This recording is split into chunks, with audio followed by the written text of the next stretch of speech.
Salutations à tous, c'est le frère Mota Mwanedi. Et aujourd'hui, encore une fois, dans cette exhortation, on va aller dans Bibel Kalatambale, la Bible authentique, la seule Bible sans erreur ni contradiction, donc le livre de la vérité.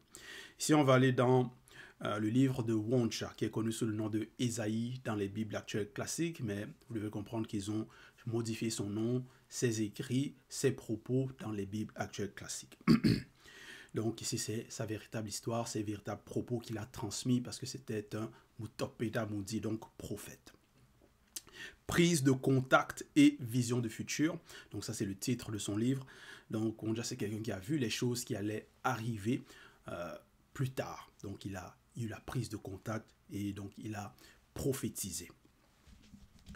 Au chapitre 64 à partir du verset 1 jusqu'au verset 12. Donc, Woncha, c'est quelqu'un qui transmet les messages du Mutatedi, donc l'entité, le guide, celui qui guide et qui intronise les initiés. Donc, dans son rouleau, dans plusieurs de ses écrits, souvent c'est les propos du Mutatedi qu'il rapporte, qu'il dit.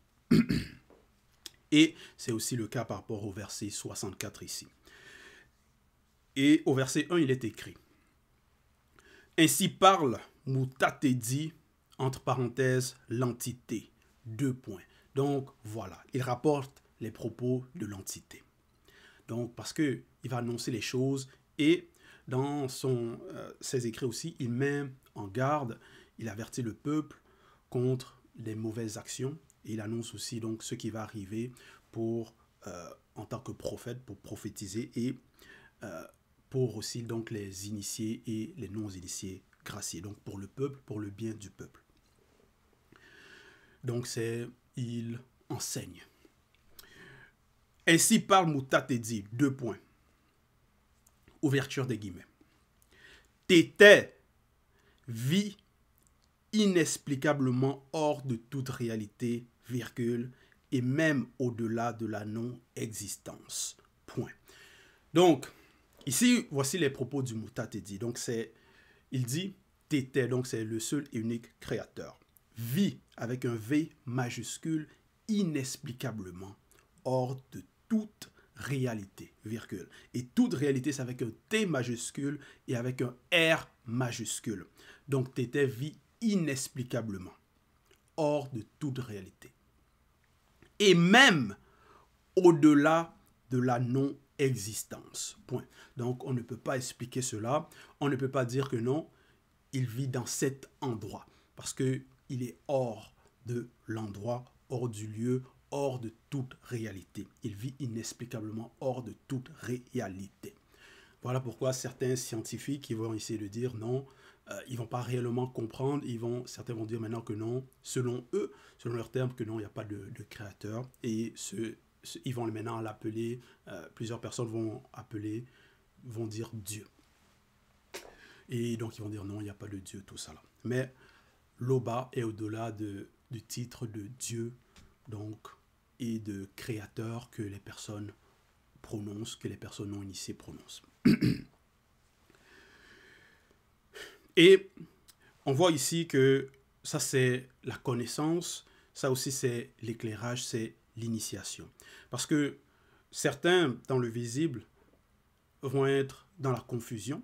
Et quand ils vont parler de leur créateur, qu'ils vont nommer Dieu, ils vont dire que non, il est dans le ciel, donc il est quelque part, il est contenu. Donc même ce faux Jésus, ce faux Christ-là, quand il va parler à ses apôtres, parler à donc ses disciples, leur dire comment ils doivent prier, que non, c'est notre Père qui est dans les cieux, donc qui est contenu quelque part, parce que les cieux, ça va représenter un lieu, une réalité, donc un endroit. Donc leur Dieu, leur créateur est contenu. Mais le véritable créateur avec un C majuscule, donc t'étais le seul et unique créateur, vit inexplicablement hors de toute réalité, virgule, et même au-delà de la non-existence. Donc même au-delà de la non-existence, il est hors de cela. Quelle maison pourriez-vous lui bâtir, virgule, et quelle réalité lui donneriez-vous pour demeure? Point d'interrogation. Donc là, il pose la question. Donc, Mutatedi à travers Woncha aussi.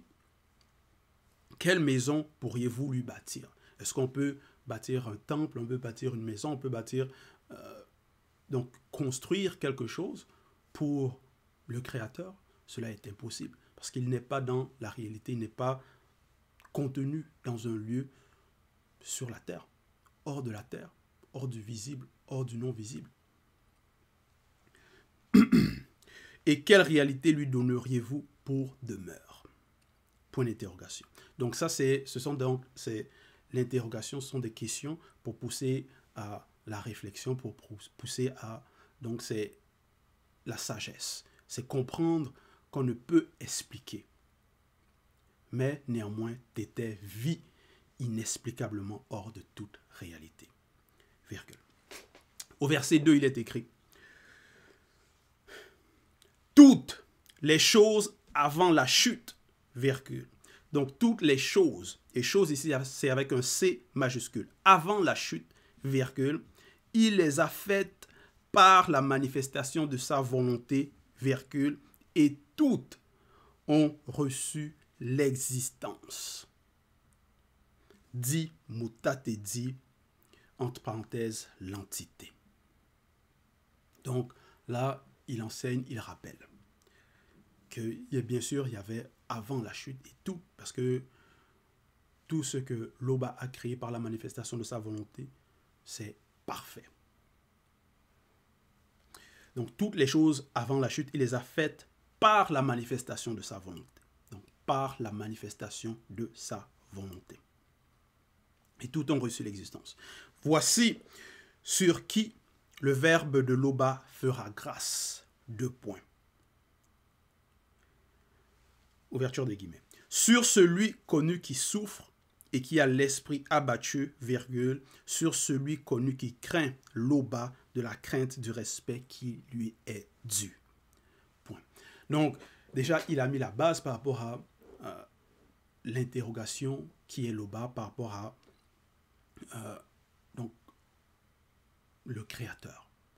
Donc, la manifestation de sa volonté, qu'il a créé toute chose avant la chute par la manifestation de sa volonté, et aussi qu'il vit inexplicablement hors de toute réalité.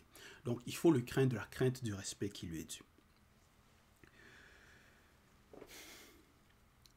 Et maintenant, il dit, voici sur qui le verbe de l'Oba fera grâce.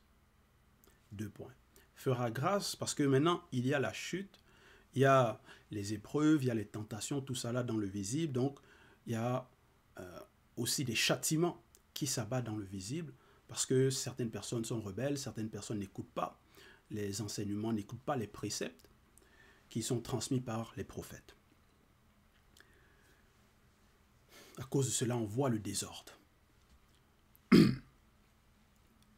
Et il dit, voici sur qui le verbe de l'Oba fera grâce. Donc face à tout cela, il y a néanmoins la manifestation de la compassion, il y a la grâce. Mais ce n'est pas sur tous, c'est sur qui? Sur celui connu qui souffre et qui a l'esprit abattu, virgule, sur celui connu qui craint l'Oba de la crainte du respect qui lui est dû. Donc, c'est celui qui va avoir la crainte, celui qui va mettre en pratique les lois et les ordonnances du verbe de l'Oba. Donc, qui va se repentir de ses mauvaises actions, qui va marcher fidèlement dans la voie de la sanctification. Verset 3, il est écrit, « Celui qui égorge un bœuf n'a point en lui de sentiment de compassion pour lui, virgule, celui qui sacrifie un agneau le sacrifie au démon en forme de chien, virgule, celui qui présente une offrande la présente au démon en forme de phacochère, virgule, celui qui brûle de l'encens est comme celui qui adore les idoles, point virgule. Tout cela se complaisent dans leur voix et leurs âmes trouvent du plaisir dans leurs abominations. Point. Donc, même dans les temps jadis, il y avait des pratiques de la sorte où les personnes vont donc sacrifier des animaux au nom de leur faux dieu. Et ils vont penser que non, ça c'est correct, c'est agréable, c'est bon, et ils vont se plaire là-dedans.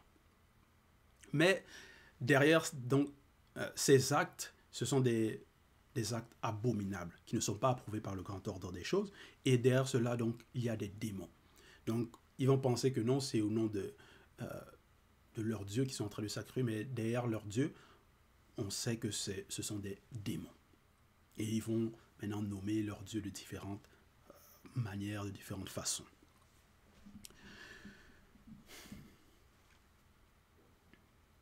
Et par leurs actions aussi, c'est le manque de compassion par rapport aussi à l'animal. Parce qu'ils vont faire souffrir les animaux pour, soi-disant, le plaisir de leur faux dieu. Donc ce sont des dieux sanguinaires qui aiment le sang.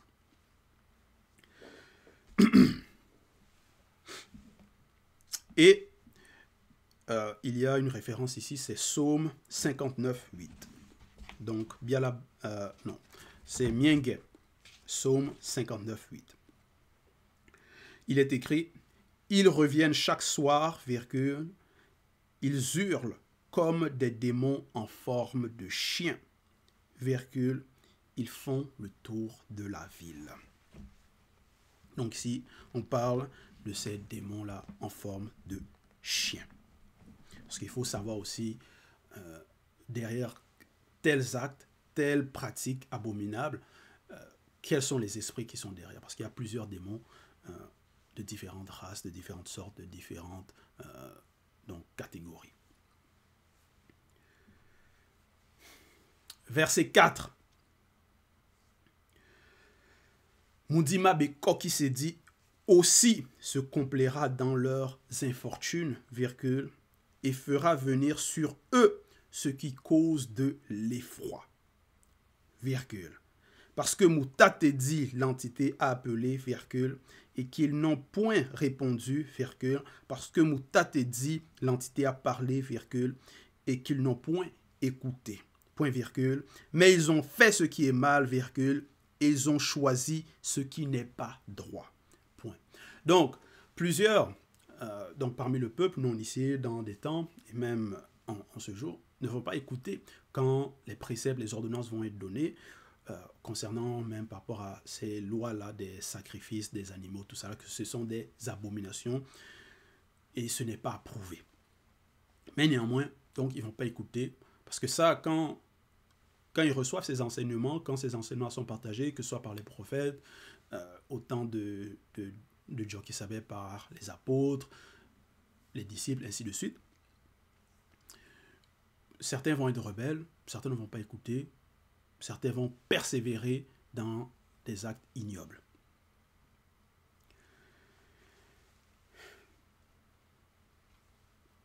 Et ainsi, il est écrit au verset 4, Mundima Bekoki s'est dit, donc l'entité des châtiments en charge des domaines de la nature, aussi se complaira dans leurs infortunes, virgule. Parce qu'ils vont se complaire dans le mal, donc dans ce qui n'est pas bien, donc ainsi il va y avoir le châtiment sur eux. Et fera venir sur eux ce qui cause de l'effroi. Parce que quand ils vont faire cela aussi aux animaux, ça va être aussi, ils vont causer de l'effroi à ces animaux-là. Donc, et parfois ça va même, dans d'autres cas, donc les personnes dans leurs mauvaises actions, ça va être contre des hommes aussi, qui vont agir mal. Ils vont causer de l'effroi contre peut-être les veuves, les orphelins, ainsi de suite.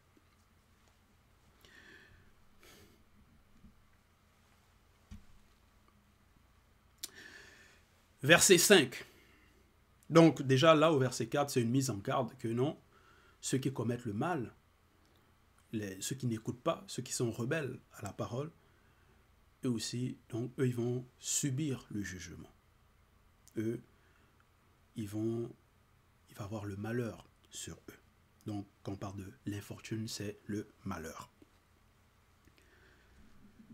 Donc ça c'est maintenant la catégorie des personnes qui ne vont pas donc être dans cette manifestation de la grâce, qui ne vont pas avoir la crainte du respect qui est due à l'Oba. Verset 5, il est écrit, écoutez le verbe de l'Oba. Point. Voilà. Ça c'est clair. Ça c'est la vie. Écoutez le verbe de l'Oba. Donc derrière ce écouter là, c'est bien sûr aussi mettre en pratique. C'est appliquer. Écouter toutes les ordonnances, les lois, avoir la crainte du respect qui est due à l'Oba. Mettre en pratique. Vous, donc après le point, vous connus qui craignez le verbe de l'Oba. Point. Voilà. Voici ce que disent vos frères de race. Entre parenthèses, non initiés, virgule. Voici ce que disent vos frères de race. Parce que, donc ces frères de race, ce sont donc les Noirs. Et certains, donc les non-initiés, dans leur confusion, dans leurs incompréhensions, ils vont parler et ils vont dire des choses, mais ils ne vont pas réellement saisir, c'est-à-dire comprendre le message, la manifestation de la grâce. Ils ne vont pas avoir l'intelligence selon le verbe. Il dit, voici ce que disent vos frères de race non initiés, virgule, qui vous haïssent et vous repoussent à cause du nom de l'Oba. 2 points. Voilà. Donc, il y a des personnes comme ça qui vont haïr leurs propres frères, même de race. Donc, là, d'ailleurs, c'est haïr, parce que là aussi, il y a ce qu'on appelle donc, tu es mon frère, on est de la même race, mais je te déteste. Qui vous haïssent et vous repoussent à cause du nom de l'Oba, à cause du verbe de l'Oba, à cause de la vérité, à cause de l'enseignement qu'on reçoit. Ils vont nous haïr. Donc, ils ne vont pas être dans la même fréquence, ils ne vont pas être dans la vérité. Ça va être des personnes non initiées, des personnes rebelles, des personnes qui vont parler contre le verbe, qui vont parler contre le message ou le messager, par exemple, à notre époque. Il est écrit, 2 points, que le verbe de l'Oba montre sa gloire, virgule, et que nous voyons votre joie. Voilà. Donc certains vont parler ainsi, avec arrogance, vont dire non, mais si ce que vous dites là c'est vrai, mais qu'on voit votre joie, qu'on voit que peut-être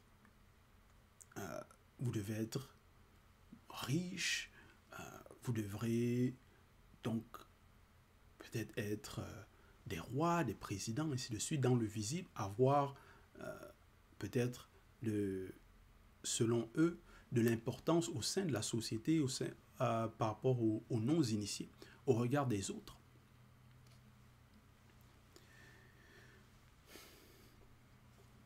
Et donc, ils veulent voir de la joie. Que le verbe de l'Oba montre sa gloire, virgule. Donc, ça va être des personnes qui vont être incrédules. Ils vont vouloir des manifestations.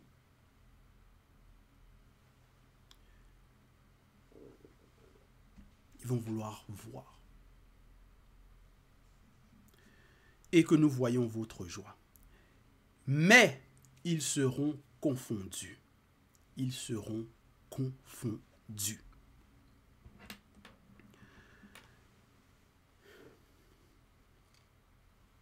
Verset 6. Une voix éclatante sort de la ville, virgule, une voix sort du temple. Point. C'est la voix du Mundima Beko qui s'est dit, virgule, qui paye spirituellement aux ennemis du peuple connu leur salaire. Point. Voilà.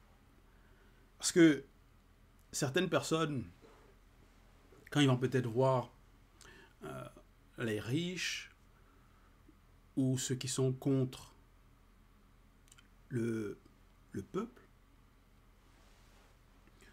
s'enrichir, avoir que ce soit des postes élevés dans le gouvernement, tout ça là, ces personnes arrogantes qui vont parler, mépriser les lois et peut-être ils ne voient pas le châtiment que ces personnes-là vont subir. Donc ils sont limités par rapport au temps, à l'espace.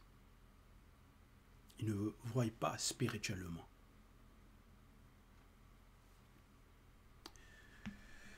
Mais il y a réellement un châtiment.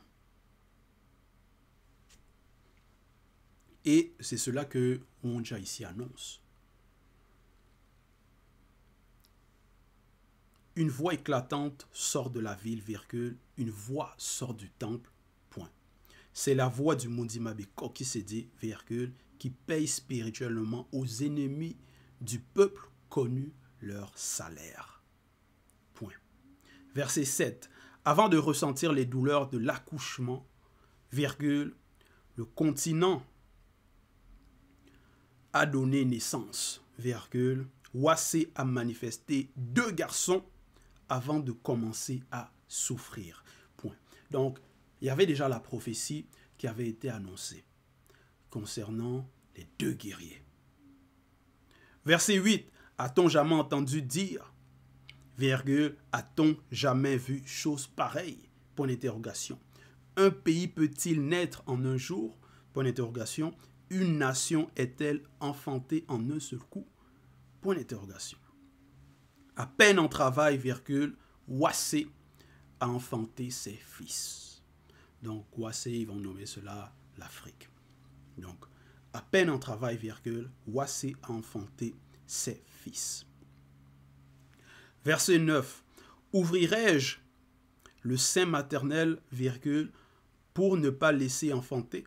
Point d'interrogation. Dit Moutate et dit l'entité. Point virgule. Tété, virgule, qui est unique créateur, virgule, empêcherait-il une femme initiée d'enfanter indéfiniment? Point d'interrogation. Dit Moutate et dit l'entité. Point. Voilà. Donc on a plusieurs exemples dans Bible concernant donc les femmes initiées qui à un moment étaient stériles, mais c'était pour un but. Mais néanmoins, elles ont enfanté. Verset 10. Réjouissez-vous avec Longanapi, virgule, faites d'elle le sujet de votre allégresse, virgule, vous tous qui l'aimez, point virgule, tressaillez avec elle de joie, virgule. Vous tous qui menez deuil sur elle. Point. Verset 11. Afin que vous soyez nourris et rassasiés du lait de ses consolations, virgule, afin que vous savouriez avec bonheur la plénitude de sa gloire. Point. Voilà. Parce que certains parfois vont vivre dans des périodes où il va y avoir du déclin, où il va y avoir l'oppression occulte par rapport à des portes d'entrée des personnes dans certains territoires. Et à cause de cela, certains vont se dire, mais vont poser la question, mais autant dans les temps jadis, ce n'était pas ainsi. Qu'est-ce qui nous arrive? Qu'est-ce qui se passe? Pourquoi il n'y a pas cette gloire? Pourquoi il y a des calamités peut-être dans le territoire, dans la ville?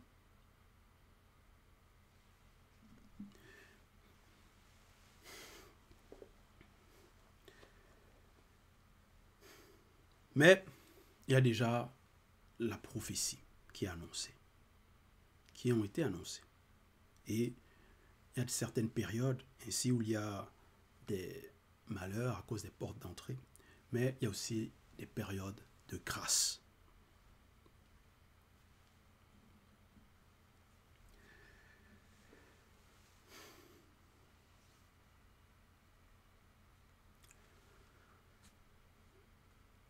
Verset 12. Car ainsi parle Mutatedi, l'entité 2 points. Voici, virgule, je dirigerai vers elle la paix comme un fleuve, virgule, et la gloire des peuples connus comme un torrent débordé, virgule. Et vous serez guidés, point virgule, vous serez portés sur les bras. Point. Voilà. Donc, là, il annonce ce qui va arriver afin que les personnes qui écoutent, qui craignent l'Oba de la crainte du respect qui lui est dû, ne soient pas dans l'inquiétude par rapport aux circonstances du visible, par rapport à des châtiments, des fléaux, par rapport à un certain déclin peut-être du royaume ou de la ville. Parce qu'ici on parle au verset 10 par rapport à Longanapi. Donc quand on parle peut-être de Wassé, de l'Afrique, certains ont parlé que non, au temps d'autrefois, il y avait la gloire, tout ça là. Il y avait des royaumes, des dynasties. Donc, c'était pas comme maintenant, exactement, par rapport à certaines portes d'entrée que les personnes ont ouvertes. Donc, les non-initiés. Et certains peuvent être dans l'inquiétude, se poser des questions. Pourquoi ça ne change pas là? Non. Ne soyons pas dans l'inquiétude. Les prophéties ont été annoncées. Ceux qui sont dans la crainte du respect ceux qui sont dans la crainte du respect qui est dû à l'Oba n'ont pas à avoir peur de ces circonstances.